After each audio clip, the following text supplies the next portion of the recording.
নমস্কাৰ ছাত্ৰ-ছাত্ৰীসকল মই জাহ্নবী দাস আজি তোমালোকৰ বিজ্ঞান বিষয়ৰ নৱম অধ্যায় বংশগতি আৰু ক্ৰমবিকাশ পাঠ্যৰ বিষয়ে আলোচনা কৰিম আজি আমি ইয়াৰে চতুৰ্থ অংশ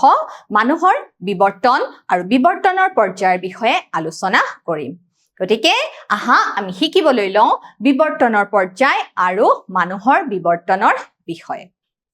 বিৱৰ্তনৰ প্ৰমাণ আমি কেনেদৰে পাওঁ জানানে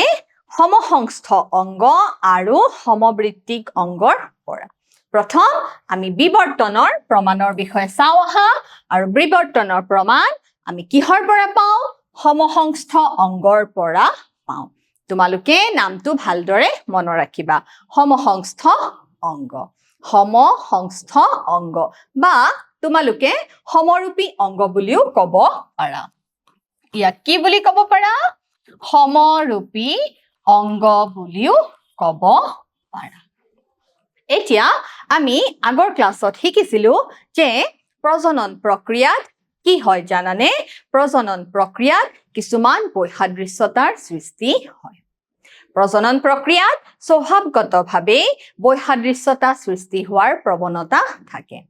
আৰু এই বৈসাদৃশ্যতা কিহৰ কাৰণে সৃষ্টি হয় জানানে ডিএনএ অণুৰ প্ৰতিলিপিকৰণ আৰু যৌন প্ৰজনন প্ৰক্ৰিয়াৰ কাৰণে সৃষ্টি হয় আৰু এই যৌন প্ৰজনন প্ৰক্ৰিয়াৰ ফলতে কি সৃষ্টি হয় বৈসাদৃশ্যতা সৃষ্টি হয় আৰু এই বৈসাদৃশ্যতা কি হয় এটা প্ৰজন্মৰ পৰা পিছৰ প্ৰজন্মলৈ ধাৰাবাহিকভাৱে কি হৈ থাকে প্ৰবাহিত হৈ থাকে আৰু এই যে বৈসাদৃশ্যতা সমূহ এটা জনৰ পৰা আনটো জনলৈ বা এটা প্ৰজন্মৰ পৰা আন এটা প্ৰজন্মলৈ ধাৰাবাহিকভাৱে প্ৰবাহিত হৈ থাকে তাৰ ফলতে কি সৃষ্টি হয় জানানে বিভিন্নতাৰ সৃষ্টি হয় আৰু এই বিভিন্নতাৰ কাৰণে কি হয় জৈৱ বিৱৰ্তন হয় আৰু এই জৈৱ বিৱৰ্তনৰ ফলতে কি সৃষ্টি হয় ক্ৰমবিকাশৰ সৃষ্টি হয় এতিয়া আমি এই সমসংস্থ বা সমৰূপী অংগ আৰু সমবৃত্তিক অংগ আদিৰ পৰা আমি কি পাব পাৰো জানানে জৈৱ বিৱৰ্তনৰ প্ৰমাণ পাব পাৰো আৰু কিছুমান কাৰক আছে যাৰ পৰা আমি কি পাব পাৰো জৈৱ বিৱৰ্তন যে সংঘটিত হৈছে সেই বিষয়ে আমি জ্ঞাত হ'ব পাৰো আহা ছাত্ৰ-ছাত্ৰীসকল প্ৰথম আমি শিকিবলৈ লওঁ সমসংস্থ অংগ মানেনো কি কাৰণ তোমালোকৰ পৰীক্ষাত প্ৰশ্ন আহে সমসংস্থ অংগ মানে কি সমসংস্থ অংগৰ উদাহৰণ দিয়া সমবৃত্তিক অংগ মানে কি সমবৃত্তিক অংগৰ উদাহৰণ দিয়া এই কোৱেশ্চন বিলাক আহিয়ে থাকে পৰীক্ষাত তোমালোকে পঢ়িব লাগিব ভালদৰে সো সমসংস্থ অংগ বা কি বুলি ক'ব পাৰে পৰীক্ষাত কেতিয়াবা সমৰূপী অংগ বুলিও আহিব পাৰে ইহঁত ৰূপতাত্ত্বিক আৰু শাৰীৰিক প্ৰমাণ ৰূপতাত্ত্বিক আৰু শাৰীৰিক প্ৰমাণ মানে দৈহিক প্ৰমাণ সো এইবোৰ অংগ যিবোৰৰ মৌলিক গাঁথনিগত পৰিকল্পনা আৰু উৎপত্তি কি হয় একে হয় উৎপত্তি স্থান কি হয় একে কিন্তু কাৰ্য কি হয় বেলেগ বেলেগ হয় গতিকে সমসংস্থ অংগসমূহৰ উৎপত্তি কি হয় একে হয় মনত ৰাখিবা কি বেলেগ বেলেগ হয় কাৰ্য বেলেগ বেলেগ হয় বেলেগ বেলেগ কাৰ্য সমাধা কৰে কিন্তু সিহঁত কি হয়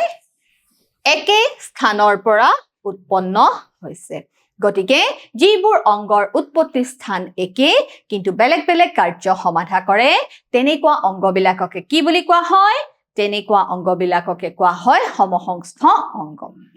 উদাহৰণস্বৰূপে কি হ'ব পাৰে জানানে উদাহৰণস্বৰূপে ভেকুলী জেঠী এয়া স্তন্যপায়ী প্ৰাণীসমূহৰ বিভিন্ন অগ্ৰপদ এইবিলাকৰ উৎপত্তি স্থান একে হয় কিন্তু কামসমূহ কি হয় জানানে বেলেগ বেলেগ ধৰণৰ হয় চোৱা তোমালোকৰ ইয়াত স্তন্যপায়ী প্ৰাণী দেখিছা ভেকুলী স্তন্যপায়ী প্ৰাণী ধৰা ভেকুলী চোৱা ভেকুলী জেঠী চৰাই মানৱ আদিসমূহ কি হয় স্তন্যপায়ী প্ৰাণী হয় নে নহয় স্তন্যপায়ী প্ৰাণী ইহঁতৰ কি হয় উৎপত্তি স্থান একে হয় কিন্তু কাৰ্যসমূহ আকৌ কি হয় বেলেগ বেলেগ হয় সো কাৰ্যসমূহ কি হয় বেলেগ বেলেগ হয় সমসংস্থ অংগবোৰে একেজন পূৰ্বপুৰুষৰ পৰা উদ্ভৱ হোৱা বুলি কৈ বিৱৰ্তনৰ কি দিয়ে প্ৰমাণ দিয়ে একে ঠাইৰ পৰা উৎপত্তি স্থান একে কিন্তু কাৰ্যহে বেলেগ বেলেগ উদাহৰণ মনত ৰাখিবা স্তন্যপায়ীৰ 4খন অংগ পদ স্তন্যপায়ী প্ৰাণীৰ কেইখনকৈ অংগপদ থাকে 4খনকৈ অংগপদ থাকে যিদৰে পক্ষী সৰীসৃপ আৰু উভচৰ শ্ৰেণীৰ প্ৰাণীৰো 4খন কি থাকে অগ্ৰপদ থাকে দেখিছানে গতিকে এই অগ্ৰপদ আৰু অংগপদ সমূহৰ কি হয় উৎপত্তি স্থান একে হয় কিন্তু ইহতে যিবিলাক কাৰ্য সমাধা কৰে সেই সমাধা কৰা কাৰ্যবিলাক কি হয় বেলেগ বেলেগ হয় বা ভিন্ন হয় গতিকে সমসংস্থ অংগ মানে কি যিবোৰ অংগৰ উৎপত্তি স্থান একে কিন্তু কাৰ্য বেলেগ বেলেগ তেনেকুৱা অংগবিলাককে কি বুলি কোৱা হয় সমসংস্থ অংগ বুলি কোৱা হয় এতিয়া আমি চাও সমবৃত্তিক অংগ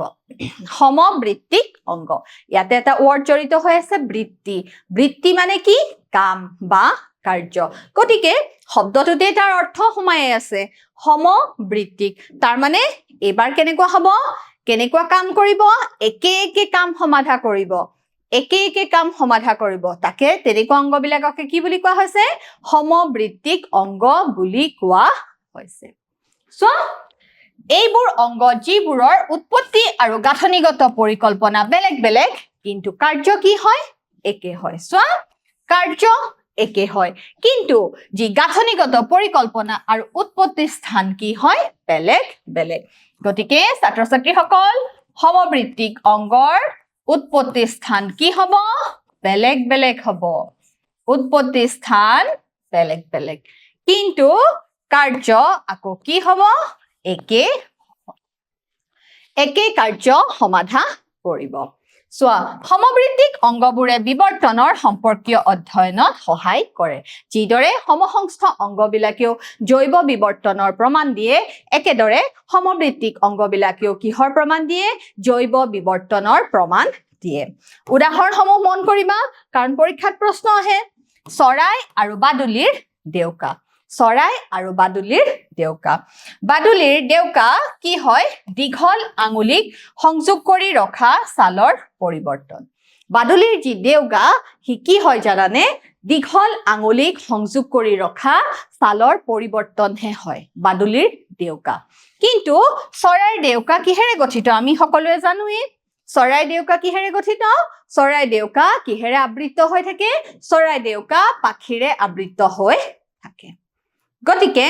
ইহতে একেই কাম সমাধা কৰে কিন্তু উৎপত্তি স্থান যৰ পৰা উৎপত্তি হৈছে অংগবোৰ সেই উৎপত্তি স্থানবোৰ বেলেগ বেলেগ কিন্তু একেই কাৰ্য সমাধা কৰে দেখিছা ছাত্ৰ ছাত্ৰীসকল সমবৃত্তিক অংগ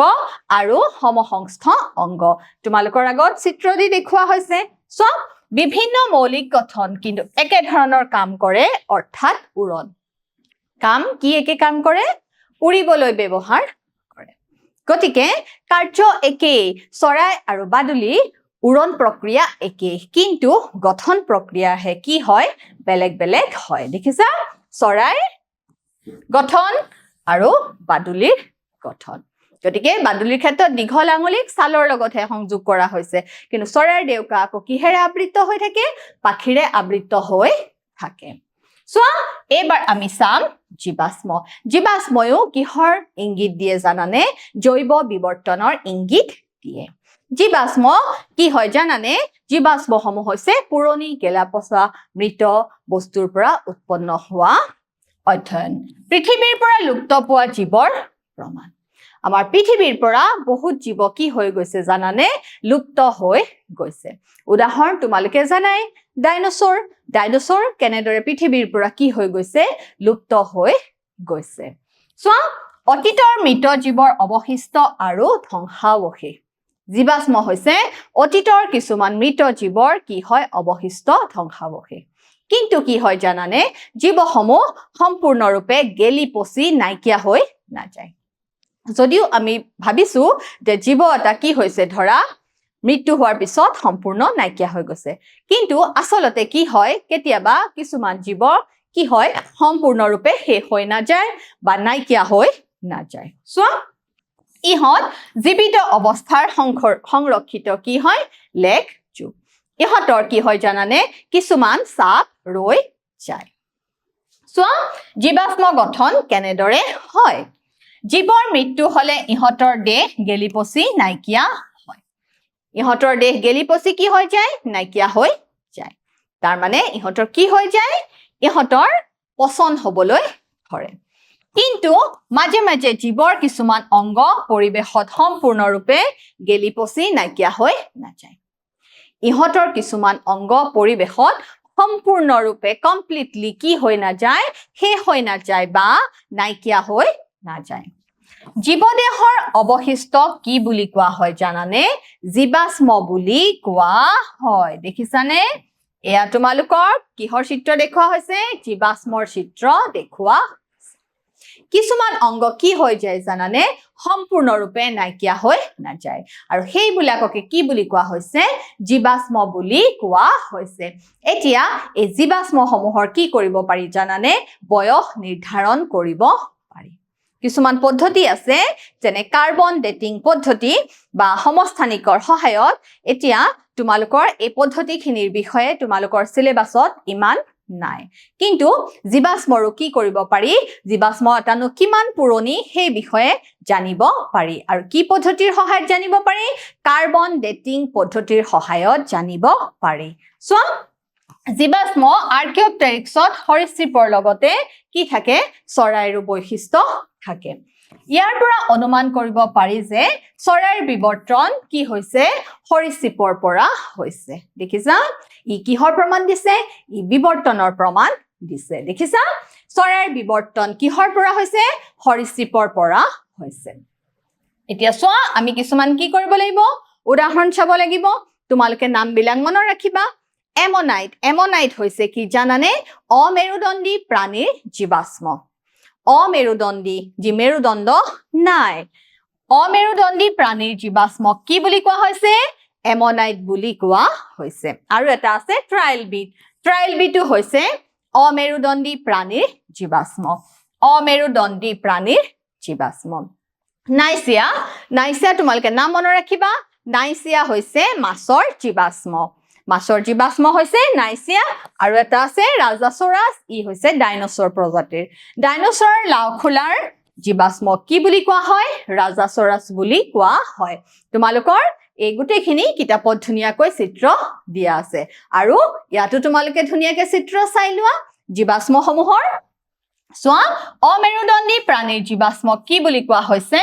এমনাইট বুলি কোৱা হৈছে আৰু চোৱা এটো যি ট্ৰাইলবিট নামবোৰ মনত ৰাখিবা ট্ৰাইলবিটো হৈছে অমেৰুদণ্ডী প্ৰাণীৰ জীৱাশ্ম আৰু মাছৰ জীৱাশ্মৰ নাম কি মাছৰ জীৱাশ্ম নাইচিয়া হৈছে মাছৰ জীৱাশ্ম আৰু ডাইনোসৰৰ লাওখোলাৰ জীৱাশ্মৰ নাম হৈছে ৰাজাচৰাছ ডাইনোসৰৰ লাওখোলাৰ জীৱাশ্ম হৈছে ৰাজাচৰাছ গতিকে জীৱাশ্মসমূহেও কিহৰ ইংগিত বহন কৰে জৈৱ বিবৰ্তনৰ ইংগিত বহন কৰে সো জীৱাশ্মৰ বয়স জীৱাশ্মটো গভীৰ হলে কি হৈ যাব পুৰণি হ'ব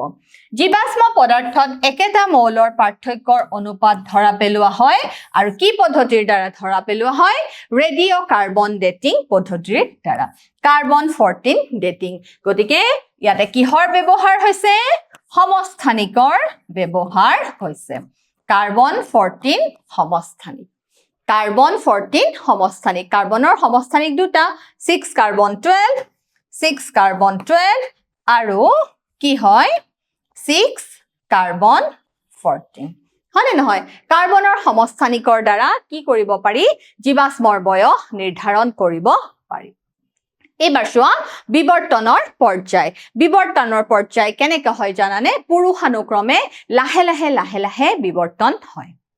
এই বিবৰ্তন প্ৰক্ৰিয়া এটা খৰতকীয়া প্ৰক্ৰিয়া নহয় ই ধীৰ গতিত হৈ থাকে যি বিবৰ্তন হয় ধীৰ গতিত হৈ থাকে বিবৰ্তন পুৰুষানুক্ৰমে লাহে কি হয় সৃষ্টি হয় দেখিছা তোমালোকৰ বিভিন্ন চিত্ৰ বিবৰ্তনৰ দেখুৱা হৈছে চৰাই সমূহ কিহৰ পৰা সৃষ্টি হৈছে বুলি গম পোৱা গৈছে সৰীসৃপৰ পৰা সৃষ্টি হৈছে বুলি গম পোৱা গৈছে এতিয়া চোৱা যোগ্যতা আহৰণ কেনেদৰে কিছুমান প্ৰাণীয়ে কি লাভ কৰে যোগ্যতা আহৰণ কৰে চোৱা চকুৰ বিবৰ্তন জটিল অংগৰ বিবৰ্তন কি নহয় জানানে হঠাতে নহয় জটিল অংগৰ বিবৰ্তনসমূহ কি হয় হঠাতে হোৱা প্ৰক্ৰিয়া নহয় ডিএনএৰ সৰু পৰিৱৰ্তনৰ বাবেহে ই হয় DNA অণুৰ যি ডিঅক্সি ৰাইবোনিউক্লিক এসিড আছে সেই অণুৰ সৰু সৰু পৰিৱৰ্তনৰ বাবেহে এনে পৰিৱৰ্তন হয় আৰু সমতল কৃমি যাৰ কি হয় সৰল চকু থাকে আৰু কিছুমান পোক পৰুৱা যাৰ কি থাকে যৌগিক চকু থাকে এইটো এটা কিহৰ চিত্ৰ দেখুৱা হৈছে কৃমিৰ চিত্ৰ দেখুৱা হৈছে আৰু মানুহৰ কি হয় বাইনোকুলাৰ চকু থাকে তোমালোকে এখিনি মনত ৰাখিবা এবাৰ চোৱা কিছুমান সুবিধা কিছুমান কাৰ্যকৰী কাম কৰা সুবিধা চোৱা কেনেকুৱা পাখিৰ বিবৰ্তন পাখিৰো কি হয় বিবৰ্তন হয় চোৱা ঠাণ্ডা পৰিবেশত পাখিয়ে উত্তাপ সঞ্চালন কৰিব পাৰে ঠাণ্ডা পৰিবেশত পাখিয়ে উত্তাপ সঞ্চালন কৰিব পাৰে কিন্তু পাছলৈ ইয়াক কি কৰে উৰণ কাৰ্যত ব্যৱহাৰ কৰে ঠাণ্ডা পৰিবেশত পাখিয়ে কি কৰিব পাৰে উত্তাপ সঞ্চালন কৰিব পাৰে কিন্তু আকৌ কি কাৰ্য কৰিব পাৰে পাছলৈ উৰণ প্ৰক্ৰিয়া সংঘটিত কৰিব পাৰে ডাইনোসৰৰ পাখি আছিল কিন্তু পাখি ব্যৱহাৰ কৰি কি কৰিব পৰা নাছিল উৰিব পৰা নাছিল দেখিছানে ডাইনোসৰৰ পাখি আছিল কিন্তু সেই পাখি ব্যৱহাৰ কৰি ডাইনোসৰ উৰিব পৰা নাছিলে গতিকে পিছলৈ এই পাখিৰ কি হৈছিল জানানে বিবৰ্তন হৈছিল চৰাইবোৰ সৰীসৃপৰ ওচৰ সম্পৰ্কীয় যেহেতু ডাইনোসৰ বিলাক কি আছিল সৰীসৃপ আছিল দেখিছা কেনেকে বিবৰ্তনৰ প্ৰমাণ দিয়ে চৰাইবোৰ সৰীসৃপৰ ওচৰ সম্পৰ্কীয় কিয়নো ডাইনোসৰ কি আছিল পাখি আছিল কিন্তু ডাইনোসৰে কি কৰিব পৰা নাছিল উৰিব পৰা নাছিল কিন্তু চৰাইবোৰে আমি জানো কি কৰিব পাৰে উৰিব পাৰে গতিকে চৰাই বিবৰ্তন কিহৰ পৰা সংঘটিত হৈছে বুলি আমি জানিম যে চৰাইৰ বিবৰ্তন কি প্ৰাণীৰ পৰা হৈছে সৰীসৃপ প্ৰাণীৰ পৰা হৈছে দেখিছানে গতিকে এনেদৰে কি হৈছে এই যি বিবৰ্তন প্ৰক্ৰিয়া পুৰুষানুক্ৰমে লাহে লাহে ধীৰ গতিত সংঘটিত হৈছে এবাৰ চোৱা কৃত্ৰিম নিৰ্বাচন চোৱা প্ৰাকৃতিকভাৱেও হয় পৰিবেশৰ পৰা হয় আকৌ কৃত্ৰিমভাৱেও কি হয় নিৰ্বাচন হয় এতিয়া চাও হা কৃত্ৰিমভাৱে হোৱা নিৰ্বাচনৰ দ্বাৰা বিবৰ্তন প্ৰক্ৰিয়ানো কেনেদৰে হয় কৃত্ৰিম নিৰ্বাচন হৈছে মানুহে প্ৰজননৰ বাবে কিছুমান বিশেষ ফেনোটাইপিক বৈশিষ্ট্যৰ মূল থকা ব্যক্তিগত জীৱক বাছি লোৱা প্ৰক্ৰিয়া কৃত্ৰিম নিৰ্বাচন হৈছে মানুহে প্ৰজননৰ বাবে কিছুমান বিশেষ ফেনোটাইপ মানে কি লক্ষণ ফেনোটাইপিক বৈশিষ্ট্যৰ মূল্য থকা ব্যক্তিগত জীৱক কি কৰে বাছি লোৱা প্ৰক্ৰিয়া কৃত্ৰিম নিৰ্বাচন ব্যৱহাৰ কৰি বন্য প্ৰজাতিৰ নিজৰ প্ৰয়োজন আৰু পৰিৱৰ্তন কৰাত মানুহে এক শক্তিশালী এজেন্ট হিচাপে কাম কৰি আহিছে দেখিছা কৃত্ৰিম নিৰ্বাচন প্ৰক্ৰিয়াৰ ক্ষেত্ৰত কোনে গুৰুত্বপূৰ্ণ ভূমিকা পালন কৰিছে মানুহে গুৰুত্বপূৰ্ণ ভূমিকা পালন কৰি আছে এতিয়া আমি চাও আহা কেনেদৰেনো এই কৃত্ৰিম নিৰ্বাচন বিলাক হয় চোৱা তাৰ কাৰণে আমি কাৰ বিষয়ে আলোচনা কৰিম বনৰীয়া বন্ধাকবিৰ বিষয়ে আলোচনা কৰিম বনৰীয়া বন্ধাকবিৰ কেনেদৰেনো কৃত্ৰিম নিৰ্বাচন হৈছে মানে বিবৰ্তন প্ৰক্ৰিয়া হৈছে চোৱা বন্ধাকবি পাতৰ মাজত কম দূৰত্ব বন্ধাকবি যে সৃষ্টি হৈছে পাতৰ মাজত দূৰত্ব কম কৰি পেলাই কি কৰা হৈছে বন্ধাকবিৰ সৃষ্টি কৰা হৈছে চোৱা আকৌ ব্ৰকলি হয়নে নহয় আজিকালি বজাৰত কিমান ধৰণৰ নতুন শাক-পাচলি পোৱা যায় হয়নে নহয় এই সকলো বিলাক কি জানানে কৃত্ৰিম নিৰ্বাচন প্ৰক্ৰিয়াৰে কৰা হৈছে কাৰ দ্বাৰা কৰা হৈছে মানুহৰ দ্বাৰা কৰা হৈছে চোৱা ব্ৰকলি হৈছে ফুলৰ বিকাশৰ প্ৰতিৰোধ ঘটায় ব্ৰকলিৰ ক্ষেত্ৰত কি কৰিছে জানানে যি ফুলৰ বিকাশ হয় তাক কি দিয়া হয় বাধা দিয়া হয় প্ৰতিৰোধ কৰা হয় প্ৰতিৰোধ কৰাৰ ফলত কিহৰ সৃষ্টি হৈছে ব্ৰকলিৰ সৃষ্টি হৈছে এইবাৰ চোৱা ফুলকবি আকৌ কি কৰা হৈছে জানানে বন্ধা ফুলৰ পৰা সৃষ্টি কৰা হৈছে দেখিছা উলকবি হৈছে মূল অংশ ব্যৱহাৰ কৰি কি কৰা হৈছে উলকবিৰ সৃষ্টি কৰা হৈছে আৰু এটা আছে পাচলি যাক কি বুলি কোৱা হয় কালে বুলি কোৱা হয় চোৱা পাত অংশ বাঢ়িবলৈ দি পাত জাতীয় পাচলি কৰা হয় তাক কি বুলি কোৱা হয় কালে বুলি কোৱা হয় গতিকে এই সকলো বিলাক কৰ পৰা নিৰ্বাচন হৈছে বনৰীয়া বন্ধাকবিৰ পৰা নিৰ্বাচন হৈছে কেনেকুৱা নিৰ্বাচন হৈছে কৃত্ৰিম নিৰ্বাচন হৈছে আৰু কোনে কৰিছে এই কৃত্ৰিম নিৰ্বাচন এই নিৰ্বাচন কৰিছে মানৱ সম্পদ মানুহে এই কৃত্ৰিম নিৰ্বাচন কৰিছে গতিকে এই বনৰীয়া বন্ধাকবিৰ পৰা কি সম্ভৱ হৈছে বিবৰ্তন সম্ভৱ হৈছে সোৱা তোমালোকৰ চিত্ৰ বনৰীয়া বন্ধাকবিৰ চিত্ৰ দেখিছা এয়া হৈছে ধৰা বনৰীয়া বন্ধাকবি কি হয় বনৰীয়া বন্ধাকবিৰ পৰা কি সৃষ্টি কৰিছে দেখিছা বন্ধাকবি সৃষ্টি কৰিছে আৰু এয়া কি সৃষ্টি কৰিছে ব্ৰকলি সৃষ্টি কৰিছে ব্ৰকলিৰ ক্ষেত্ৰত কি কৰা হৈছে ফুলৰ বিকাশৰ প্ৰতিৰোধ ঘটোৱা হৈছে বাধা দিয়া হৈছে হয় নে নহয় আৰু বন্ধাকবিৰ ক্ষেত্ৰত কি কৰা হৈছে পাতবিলাকৰ মাজৰ দূৰত্ব কমাই দিছে পাতবিলাকৰ মাজৰ দূৰত্ব কি কৰিছে কমাই দিছে আকৌ ফুলকবি কৰ পৰা সৃষ্টি কৰিছে বন্ধা ফুলৰ পৰা সৃষ্টি কৰিছে আকৌ ওলকবি কেনেদৰে সৃষ্টি কৰিছে মূলৰ পৰা সৃষ্টি কৰিছে আৰু কালে কেনেদৰে সৃষ্টি কৰিছে কালে পাতৰ পৰা সৃষ্টি কৰিছে পাত বাঢ়িবলৈ দি এটা কালে হৈছে পাতজাতীয় পাচলি আৰু আজিকালি ৰঙা বন্ধাকবিও দেখা যায় নহয় হয়নে নহয় তোমালোকে দেখিছানে নাই ৰঙা বন্ধাকবিও সৃষ্টি কৰিছে গতিকে এই সকলোবিলাক কিহৰ ফলত সৃষ্টি হৈছে কৃত্ৰিম নিৰ্বাচনৰ ফলত সৃষ্টি হৈছে আৰ্টিফিচিয়েলি কৰা হৈছে কৃত্ৰিম নিৰ্বাচনৰ ফলত সৃষ্টি হৈছে দেখিছা কৃত্ৰিম নিৰ্বাচন এবাৰ চোৱা ঘেঁহু কৃত্ৰিম নিৰ্বাচনৰ ফলত পোৱা বহুতো জাত তোমালোকৰ কৃত্ৰিম নিৰ্বাচন প্ৰক্ৰিয়াৰে বিভিন্ন ঘেঁহুৰ জাত দেখুওৱা হৈছে যিবিলাক জাত কেনেকৈ উৎপন্ন কৰা হৈছে কৃত্ৰিম নিৰ্বাচন প্ৰক্ৰিয়াৰে উৎপন্ন কৰা হৈছে এবাৰ আমি চাওঁ আহা আণৱিক বংশ বৃত্তান্ত চোৱা কোষ বিভাজনৰ সময়ত ডিএনএ অণুৰ পৰিৱৰ্তনে প্ৰটিন সংশ্লেষণ হৈ নতুন ডিএনএৰ সৃষ্টি কৰে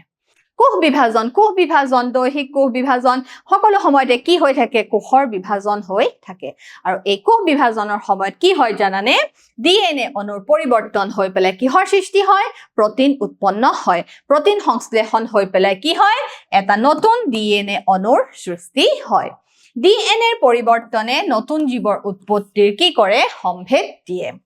যিবোৰ জীৱৰ সম্পৰ্ক অতি দূৰৈত থাকে সেইবোৰে নিজৰ ডিএনএত অধিক পাৰ্থক্য কি কৰিব